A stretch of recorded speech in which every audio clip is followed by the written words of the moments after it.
Hi guys, Mark here, Blue Glow Electronics. On the bench today we have a story that did not quite go as planned, and I thought I'd make a little video out of it and what we did about it. So what we've got here is in and of itself a fairly rare item. I'll give you an example. I've been looking on eBay, I don't know, 10, 15 years, and this is only the maybe second set of these I've ever seen pop up for sale.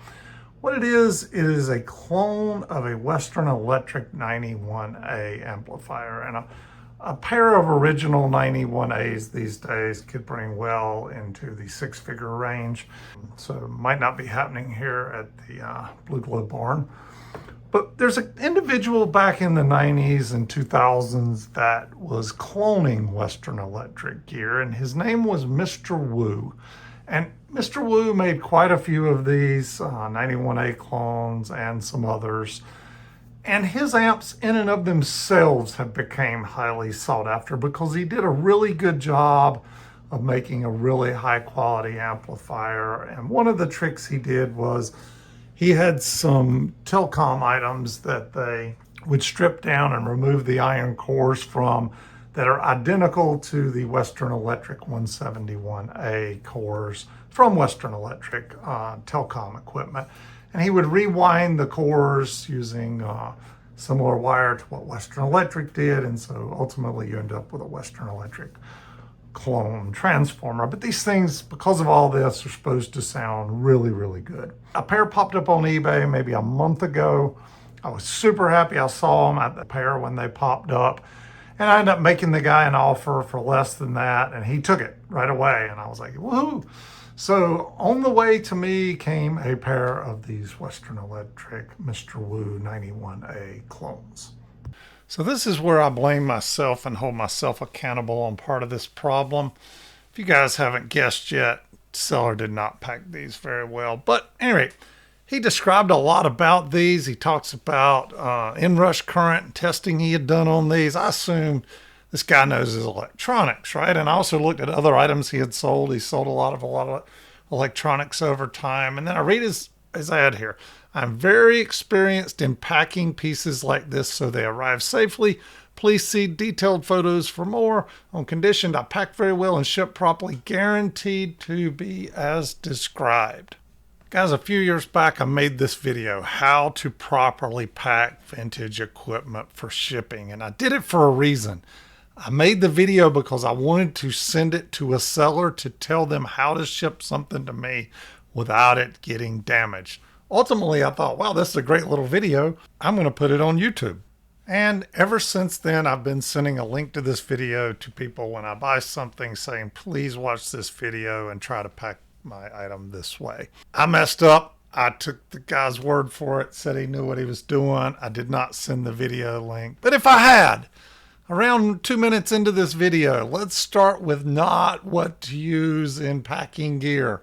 Number one, squished up paper. Never use it. Peanuts. On and on, okay? Let's see what I got. Well, they did one thing right. They did ship them in separate boxes. Two 20 by 20 by 20 Home Depot moving boxes. Amps put in with wadded up paper. I am so lucky that both of these amps didn't get totally destroyed. Both amplifiers, the power switches got crammed back in, stripped off the little rings, and I'm going to have to replace both these power switches on these. You can see here on the left right-hand amplifier, the little light there, you can see that is pushed back in, I'd say maybe 3/16 of an inch. Just took a hard hit right there on the front of it. And you see it from a slightly different angle here, how much it is bent in right there. Similar story on the RCA jacks on the back of one of these amplifiers. So anyway, not a total loss here. Good thing Mr. Wu used some heavy gauge steel when he built these chassis. But we got to get these straightened out. Well, that's what this video is about. Let's see how we're going to do that. All right, we've got the unit up on the bench here, and here's what I did. I took loose here on the back the power switch, which was just a matter of pulling it down. Similarly here, I loosened all the nuts off the back of this meter, and I'm just pulling back and tucking because, as you can see on these units, Mr. Wu laced all of his wiring up nice and neat. like the original Western Electric stuff would have been done. They did a good job on these things. You could tell they're built, nothing new. These things have been built for a long time here. And similarly, I had the little bayonet lug here for the bulb on the front. But you can see even the studs on these, they're not straight because we've got quite the dent going on right here. But look, if this was like the edge of the metal here that was bent, I bought these a good while back, a pair of Linux, and they truly are metal straighteners. It's kind of a Teflon coated, does a really good job of straightening out metal. And I'll link these below. I use these all the time though to straighten out chassis pieces, but you can't really get down into that with this because these are flat here on the end. By the way, I had to take off parts behind the meter here. I had to take off parts behind one light, the bottom screws, and then the little light over here. Anytime I've got multiple things going on, I use these little containers here. I like them a lot. They lock up and you keep your parts safe. I'll link those down below too. But called up my buddy, John Pirro, and said, hey man, here's what we got going on. Got any ideas on how to straighten this? Because it's hard to get in there. And I didn't want to just beat it from the inside because I'd end up with dents in here. And he had a brilliant idea. So John's idea was to use some C clamps in here. And I didn't want to use, like I said, anything a hammer and beat it out because you'd end up with dents on the metal here. So his idea was to use some C clamps with some wood. And I went down in my wood stash. And of course, everything I've got is like made out of pine. Didn't have anything really hard. So there again, went on Amazon. There's a pair of ebony wood. And you can hear these things. I think they're about as hard as the steel is right here. But they were also the perfect size because I'm going to be able to slide them. I'm actually going to have to go between the lugs here that hold that meter in. I'm going to have to get that out of the way and pull this over.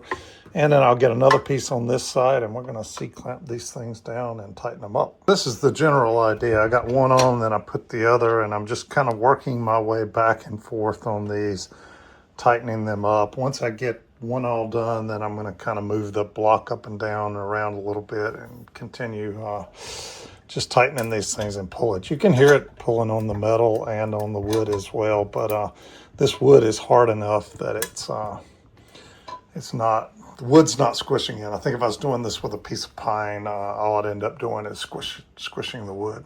And I don't know if you can see that, but it came out perfectly straight right there on the front. Maybe the slightest little bit there, but it certainly straightened it out. Look at this. Right here where I had the end of the clamp, C clamp, not even the slightest dent in this wood. That is how hard these are. And I was cranking these things as hard as I could.